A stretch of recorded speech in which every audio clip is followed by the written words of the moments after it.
Welcome to the Big Fish Contracting Podcast. I am one of your hosts, Eric Deringer, and my other host here is Tanya Welton.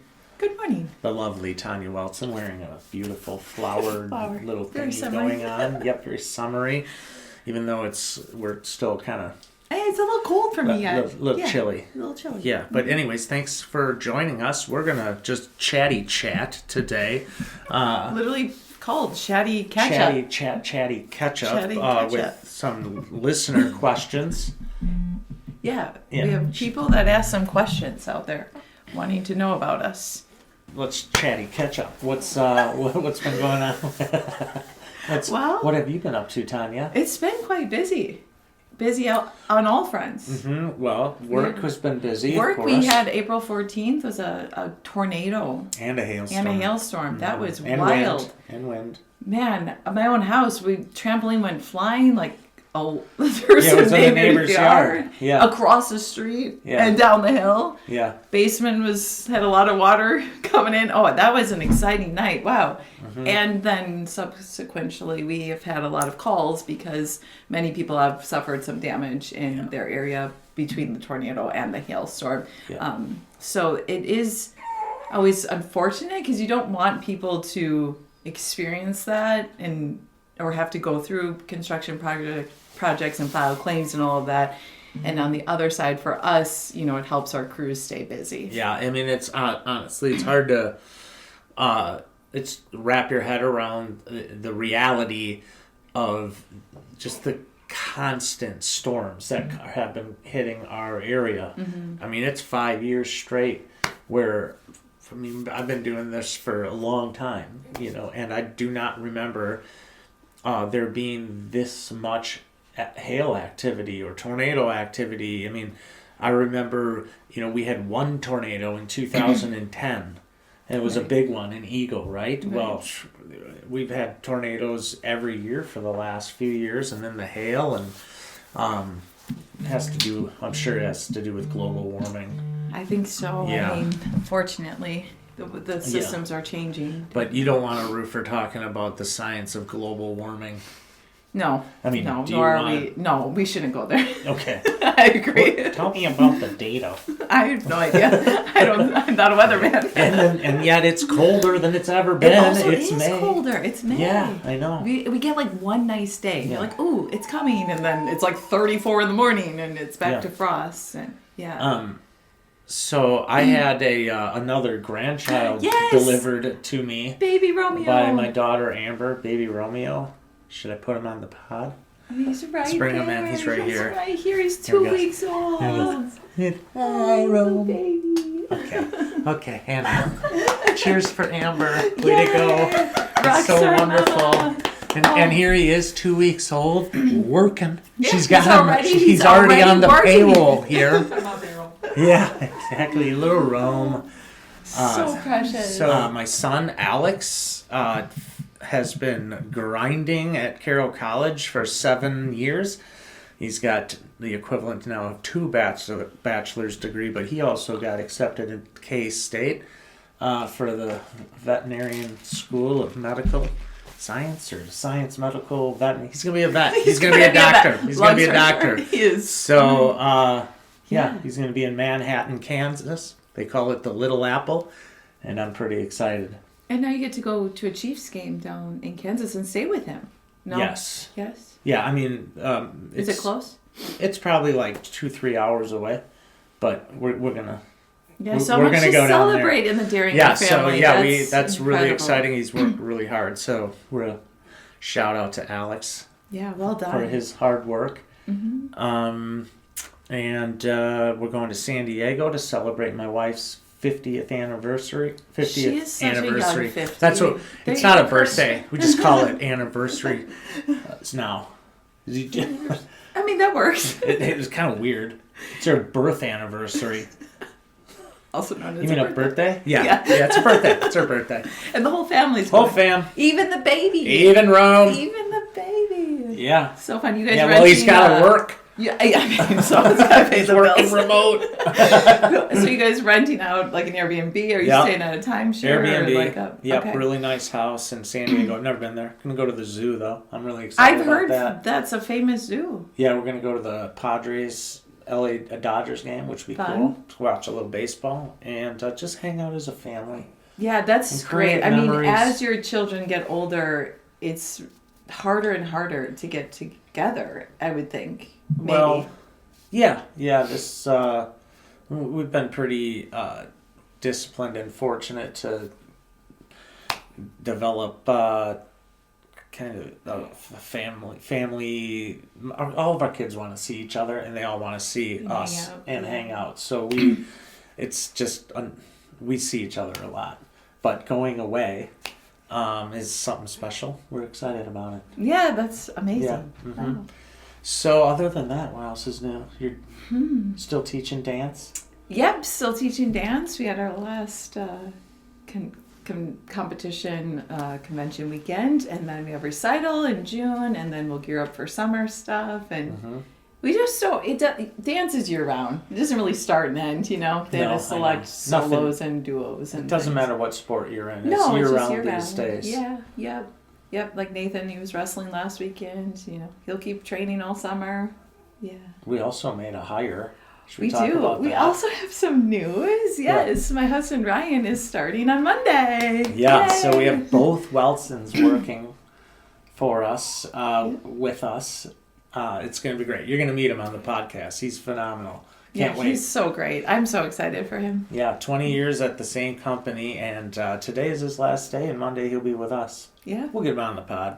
we'll have him. Yeah. Yeah. Make him uncomfortable. Absolutely. Yeah. Well, maybe we'll do his review Day on one. the pod. His 90-day review. 90 days. Have a seat, Ryan. Yeah. This is going to be must-see TV. Oh. Yeah, looking forward to we're in spring. So spring in Wisconsin, love it. Looking forward to summer. It's going to be fun. Cannot wait for summer. Yeah, it's going to be fun. It's always a fun time. Weather's finally warming up. Hopefully we get a 70-degree Things day are in greening there. up. Yeah, it's so pretty outside right now. Everything's getting Yeah. really lush and full. And Yeah, new life everywhere. Yeah. That's why I love spring. That's why I love Wisconsin. Just the seasons. And then you really appreciate spring and summer because we have to get through winter. Well, right. Winter is its own. Especially for you. Yeah, it's just cold. But I like the snow. I just don't like the cold. Looking out the window. Yeah, exactly. I agree. So what's going on with Big Fish? Oh, I got some questions here. Yeah, we got some behind the scenes questions from our listeners. I like the first one. Do you two ever disagree? Never. Agreeable. I mean, if at she all did, times. she would lose her job. Let's say that right now. Yeah, sure. Okay. Yeah, right. No, I would not disagree with her ever, or I would lose my job. No, yeah, we disagree. We do. Yeah. I start things, I noticed. Then I know it's coming, that a disagreement will be had. When I notice something. Yes. Yeah. And Tanya. I do appreciate the precursor. Like, it does. It gets me geared up. Yes. But Tanya typically gets offended. Careful with the word choice. Well, I was going to say I will tread lightly around things that I disagree he notices. with you on, that I notice. Yeah, now you may not think I do. Oh, I But know you I do. feel like I do. You do. Yeah, So very it's, lightly, yeah. because you'll get mad sometimes. Slightly. Like, what's the stages of grief? Denial, anger, sadness, acceptance. Yeah. That's pretty much every disagreement that we have. We go through that we do cycle. these little cycles. But we don't disagree that often, actually. No. And but then she actually has. I've learned to listen to her because I've just been doing this myself primarily. I mean, of course, Lindsay's been involved, and I bounce a lot of things off her. But with I listen to what you say. I think about what you say, and many times you're right. So I have learned to always listen. Maybe I don't disagree. Maybe I don't change my mind on things, but many times I have. So. Yeah, and likewise. But what do we disagree on? Well, and it's things that we just are seen in different ways. Yeah. I feel like when there might be a disagreement. Sure. Sometimes they're just logistical things, like because you've never put a roof on. True. And so I'll just see stuff and say, yeah, no, we should move this, and you still go through that same cycle. Yeah, I do, because I never want to be wrong. Right, exactly. I don't want to do anything wrong, and I don't want to be wrong. Yeah. So. Yeah. I'm a bit of a perfectionist that way. But overall, we don't disagree on much. No, and not on like what the companies offer. Yeah, like the culture of the company and what we offer is we are locked in that way. Yeah. What does a hard day look like for you now versus early on? Wow, that is. Well, early on for me goes back to early, like 20, when I was doing the work. When I say early on, when I was actually roofing, and a hard day. Well, there was hard days. Days where we were doing big, steep cut up, redecks where, you're just working so physically hard, carrying sheets of plywood, bundles of shingles up and down a ladder all day. But that would really, so there was those days I certainly think of, or when it was really warm, so the up there. physical, those were harder days. There would be challenging customers too, that you have to work through and just serve and get to the finish line. Those would probably always be just the most difficult, and there's probably a number of reasons why. But that's what I think about in the early on versus now. Hard days now. I don't know, when do we sit in the pond now? It's been a minute. Knock on some wood. I think now the hardest days would be when there might be some issues internally, which we don't have because we have that often, but from our team, and then you're just trying to work through those. Right, like a conflict might come up, yes. But we have a solution to do it, but it's hard because now we're like stopping immediately what you're doing and coming up with that solution. I mean, I was more or less thinking like dynamics between teammates. Oh, that way? Yeah, like if there's. I don't think that's hard. You don't? I'm like a father with children, and you want them to just always get along. Oh yeah, and I'm all like, well, that's okay. We're disagreeing. Let's figure it out. Yeah, get over it. Well, what was your, when you think back 6-7 years ago? Oh, gosh, a hard day.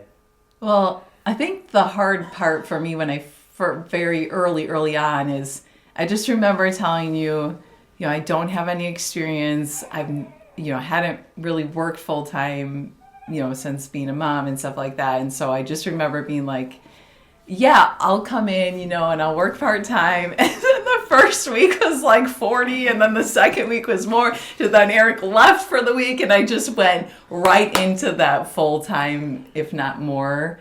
And that was the hardest part for me because it was a huge adjustment just from, on our family side and just stretching myself in ways that I didn't know I could. And I think that's actually continually the harder part is I think when I'm at my max, then I just am continuing to find ways to do more or grow more or learn more. And it's just something that hasn't stopped since I started. Like truly, there's just been layer upon layer or having that bandwidth. And so it's really challenging, but it's also very exhilarating. And I think that I can't do it. And then when I do, I'm like, okay, yes, like bring it on. Let's go. So. Mm-hmm. Oh, number 2. Okay. What is your dream project customer right now? To be. Dream project. I mean, I generally love the whole home renovation. So where we do roofing, siding, gutters, soffit, fascia, and windows, and then we really just transform the house. Really artsy type stuff, different decorative elements.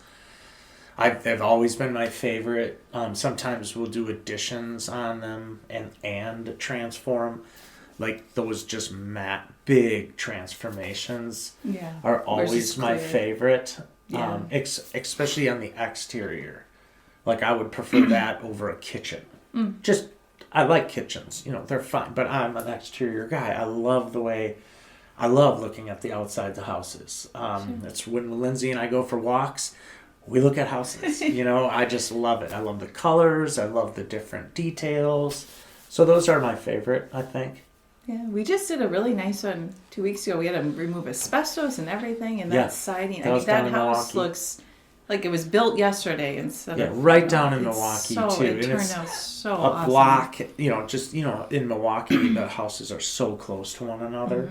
And you just have this magnificent, brand new house. It looks so good. It looks so good. It looks so good. I think those are my favorite. It's like you nice. Really know, they did something here, Yeah.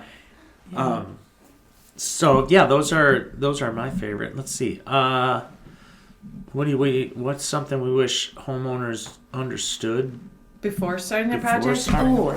I think I would like homeowners to know that there are many customers. So I think when you sign for a job, it's like, I'm hiring this company. This is like you're mine and we're yours. But then that there's jobs before you and there's jobs after you, and the timing and all of that can just change so fluidly. So it's like each customer matters to us 100% in that relationship. But just knowing that we also are serving a lot of other people too. It's kind of like how you love all your children the same, there's attention at certain points to certain people. Yeah, and I when I think of that, I would like them to know, I would hope they would understand that we genuinely care for them. Absolutely. Yes. We genuinely care for them. We genuinely just want to see good for them for this project. And it was so cute. I was on the phone the other night and I had to get in my car and I was like, well, Dennis, come on. You're coming in the car with me. I just have to go pick up some kids. And, he's a sweet old man. And, I remember those days. And, I was just I love that part of just, chatting with homeowners. I've talked about vacations with homeowners before. It's just, they're real people and we're real people. And so I really enjoy that part of it. Yeah. So, do you help homeowners pick out exterior colors or do they pick for themselves? I think it's a combination. There are some homeowners out there that don't have a clue or they just want to change, and so you'll guide them. Or they're like, I want a brown shingle, and then we have 4 different types of brown shingles, so we'll help narrow it down. Yeah, I help pick out colors all the time. I love it. I just said that. So personally, I have picked out a shingle for one of our customers before. It was early on. What color? It was a driftwood. You know why? Because he also really liked driftwood. I was like, Eric would choose this, so I'm going to choose it. Yeah. And then I said, Tanya, I noticed you chose driftwood. And I was like, house. I noticed you love the color driftwood. Did you think about more black? No, I didn't. But I like it. It's easy. Also, if I work for many homeowners who have a great eye for color. And they have a great vision for what they want on their house. And that's easy and fun, too, because we can just implement it. Yeah. Little Rome's squeaking over there. Romeo is getting hungry. What is the number one red flag when hiring a contractor? Oh, gosh. Unlicensed? I don't know. Well, that's so corny. Okay. That's a bad Noted. Unlicensed? Do you not have a Do you not have a license? Let me see. I'd pull it out. Well, I guess unexperienced? What's it? Oh, I mean, these are all good. We're ferreting them out. We're getting them out. Let's see. What's the number? Well, we're looking for number one. Like, I mean, you got a podium where you got second place, third place, but this is number one. Up on the number one. I don't know, because... Red flag would... So we hire contractors, right? Yeah. Not often, but we do at our own house. So... I guess, like, maybe... the number one red flag I would say for me is before hiring a contractor. So we typically don't hire the contractor because I have red flags. And that is them not doing what they say they're going to do right from the beginning. So I'll call you this week. Yeah. And then the week goes by and they don't call. Yeah. Well, okay. Now I don't know. You've said this, you didn't do this. Actually, yes, that happens. But then if they call, I would expect to say, I told you I would call you last week, and I apologize, I didn't. Mm-hmm. And then, boom, forgiven, let's move on. But you don't even get that a lot. I do think like a no-call, no-show is a big red flag. Because it does cause a pause. It just makes you stop in your tracks and go, wait a minute. You said you were going to be here today, and now you're not. Yeah. Yeah. And I think it's repairable. It absolutely is repairable. Because I tell people that I'm going to do something, and then I don't. It happens. Mm-hmm. Not often, but... Or not intentionally, yeah. Yeah, but if it does happen, I always start, and I've said this for years, I do not want to ruin a good apology with an excuse. So I'm just a solid apology. And then you can move on. But I do it. If I tell somebody I was going to do something intent, I just apologize. So that, just because that's it's just that honesty thing, It just tells a lot about a character. And so if you're starting off bad, probably good not to continue. Right. Right. What is your favorite shingle and siding color right now? I mean, I don't know. Probably the Landmark or the Northgate, I think, would be the class 4. Well, actually, I don't know if it's the best shingle out there because I put a class 4 impact resistant on my house, and the color's more black, which right now is my favorite color. I do love driftwood though. I like espresso. Espresso's beautiful. That's great. But I just like that farmhouse thing going on and the black shingles. So I put this class 4 impact resistant shingle on my house. My house got absolutely hammered with big hail. Yeah, 4 of your vehicles got hail vehicles, damage. all the soft metals, and I scoured the roof for damage. Roof was 2 years old, and not one hail mark on this shingle. And I am impressed because I was sitting on the porch watching the hail come down, and I thought this roof is going to be damaged. Total, and it wasn't. So something to be said about the CertainTeed Northgate. Yes. Mm-hmm. Yeah, and also we should be getting discounts on our homeowner's premium for having it, which I don't. But I feel like I should because I just that would have been a $40,000 claim on and now saved the insurance company money. Yeah, shout out. Absolutely. I won't even mention the insurance company because I do like them. Is there going to be a season 3 of the Docuseries? Well, we just met with our lovely friends over at Switchback, and they are phenomenal. They're going to be making a movie. Everyone should go see it. It's not out there yet, but they got some trailer. Happen. Yeah, they're working on this really cool production. They're so talented. So talented. Shout out Taylor Grant. So Switchback. Absolutely a season 3. Yep. It's just the when. Yeah. We have a lot of different irons in the fire right now as far as work and branding and marketing and grandchildren. So, but new employees. New employees. Yeah, there will be disagreements. Right. Noticing of things, But yes, there will be a season 3. Mm-hmm. Mm-hmm. We are going to be producing some cool commercials too. because we want to have them in our back pocket in case we want to start running commercials. But it's going to be pretty fun. Oh, I can't wait to make commercials. What we're doing is going to be really fun. Yeah. Oh, I have this great idea. Well, for a commercial? I was telling you about it. I won't say. No, you can't give a spoiler. But it was remember the tag? Yeah. Yeah. Okay, what else do we got? How has running a business changed your perspective on life outside of work? Talk about a simple question. Clearly. Easy. I mean, we are going all over the map here. It's just great. Good. Keep doing it. That's Alex, my son, who would go away to Pennsylvania for a week and do all these fun things. And then he'd come home and Lindsay would be like, so, how was your time? Good. Anything else? Yeah, no, good. It was good. It's good. Oh, I felt like I was there.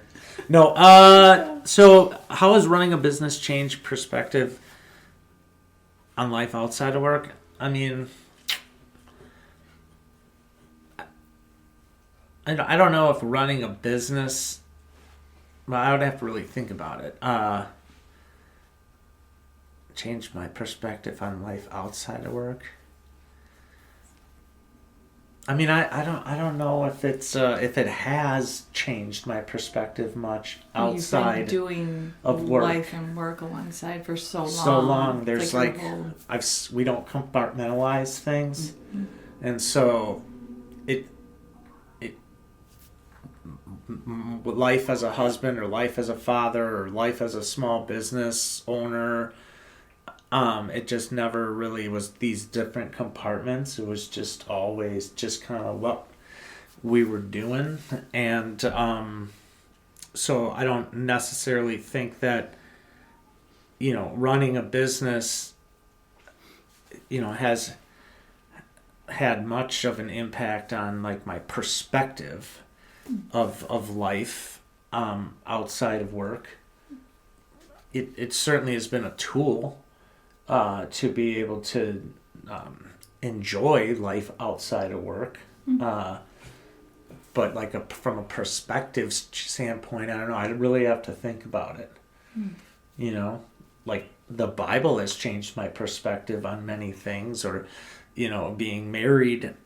I'd have to think about that a little bit more. What do you think? Anything? Oh, I think... You kind of run a business. A little bit. You pretty much do. Yeah. I mean, I think it's... Well, I'm kind of like an all-in in everything I do. And I was that way before starting with Eric. But then I think now, because this is exponentially more than I've ever done before, is that constant, like, all the energy you pour into everything, I match that across the board, and it's really, really rewarding to do that.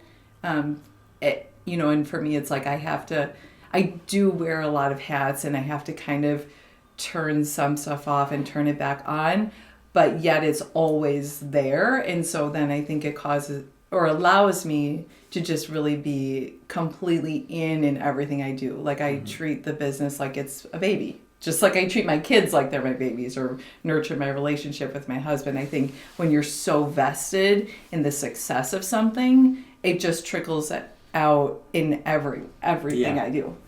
Amen. I thought, so I remember when our children were younger, and it's still the same, but when you have a business, like, I believe in my name. I've used this analogy. My name Daringer, my name Big Fish Contracting, but it's like just what we have, our name, our word.